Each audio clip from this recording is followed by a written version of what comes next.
paano ako kumikita? I just wait. Majority of my earnings comes from waiting. DCA antay, DCA antay, DCA antay. Dito bakit ang lalaki ng mga APY nito mga to, 'di ba? Kasi i-stake mo yung token mo tapos ang laki ng return, 'di ba? Malaki yung return. Right? Of course, meron nga tayong tinatawag dito, the higher the return, the higher the risk. So may risk din 'yon. It boils down again do sa pag-aaral ng mga platforms na 'yan. Okay. So inaral ko yung Bitcoin and I slowly bodega. Right? So yun yung nagbigay sa akin na mas malaking return.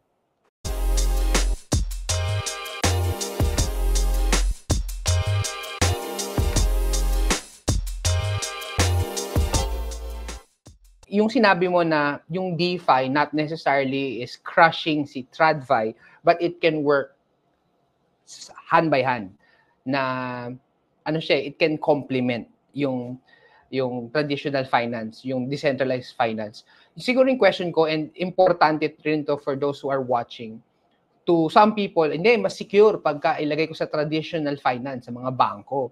Pag sa DeFi kasi, baka takbuhin yung pera ko. And also, if people are interested in dabbling sa DeFi, decentralized finance, how can they protect themselves from scams and yung sa mga bad elements ng DeFi? Kasi syempre, maraming nagki-claim dyan na, oh, eto, pasok mo sa DeFi, tapos you will be guaranteed itong percentage APY, kikita ka ng ganito. Ano yung filter mo para sa ganun? Alright. So yan, may nagtanong sa akin yan. So sabi niya, Tito, bakit ang lalaki ng mga APY nito mga to? 'Di ba? Kasi i-stake mo yung token mo tapos ang laki ng return, 'di ba? So again, it boils down dun sa project eh. Okay? Sabi ko sa kanila, kaya malaki yung mga APYs na mga returns na mga yan, i-stake mo lang yung tokens mo sa kanila. Kasi you have to understand na, again, startup companies yung mga yan na nag-i-invest ka para matulungan sila na to grow their project. And in return, dahil isa ka dun sa mga early na nag-invest sa kanila, bibigyan kanila ng magandang return. Kasi nga, you mentioned kanina, di ba? It also pays to be early na early investor ka ng isang project kasi mas malaki yung return. So that's why ganun yung nangyayari. So mas nagiging malaki yung return. Right? Of course, meron nga tayong tinatawag dito, the higher the return, the higher the risk. So may risk din yon.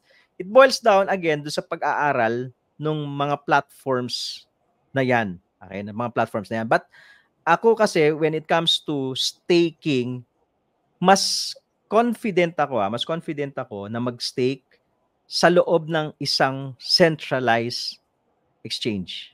Okay, mas confident ako doon. For some reason, kasi for me, I don't know if tama ito, but meron lang akong level of confidence na, sige, kasi nung naman tong exchange na to, and papasok ko sa kanya, stake ko lang sa kanya, medyo mas maliit lang siya compared dun sa mga nasa staking, mga na nasa labas ng centralized exchange, but mas kampante ako. The challenge with staking your tokens with other platforms, especially not the known ones, no? Kasi may mga platforms na they will let you stake their tokens for higher APY, pero biglang na-hack yung platform. Pag na-hack yung platform, pati yung token mo wala na. Okay? That's something na hindi mo kontrolado eh, no?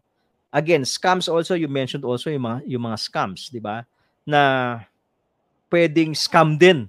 Okay? In-stake mo yung token mo, pero scam pala yung platform. So for you to avoid that, doon ka muna sa mga known na mga platforms, mag-stake. Doon mo siya simulan. Yeah. Kasi importante talaga yun eh, na yung hard-earned money mo, ma-protect mo and hindi ka lang masilaw sa mga APY na matataas.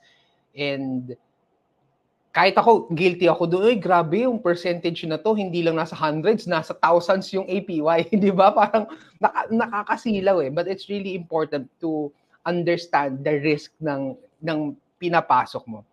And speaking of that, no, we are talking about growing your money. maraming ways in terms of earning money sa crypto. Maraming ways. Pero ikaw, how do you earn money in crypto? What is your style and how do you do it? Eto na, secret reveal na to. Okay.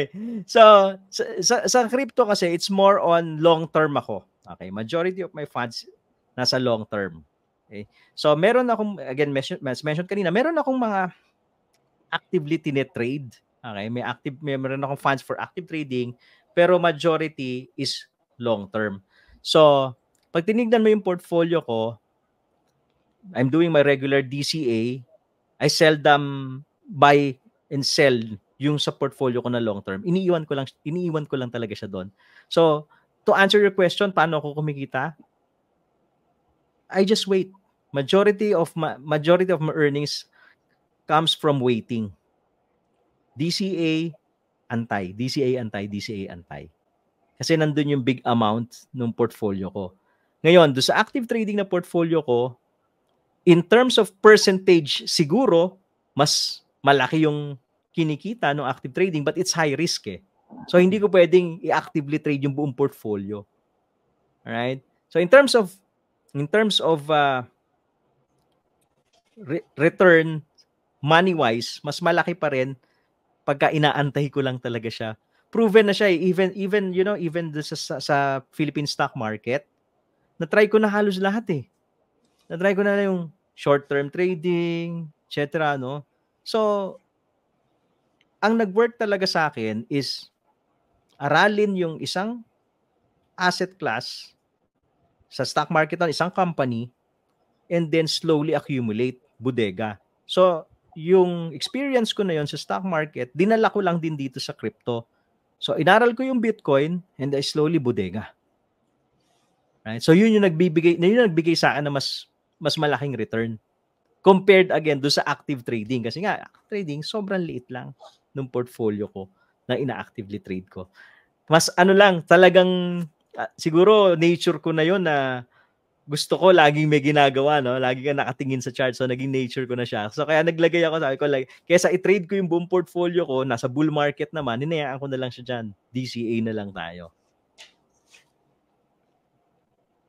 Yung basis rin ng DCA it's because you are confident na tataas siya. Hindi ka naman magdi-DCA. Again, for those who are watching, hindi ka magdi-dollar cost averaging kung walang promise na tataas kasi parang nagsasayang ka ng pera pababa. So it really assumes na at least yung linalagyan mo ay may projection, may possibility na tumaas.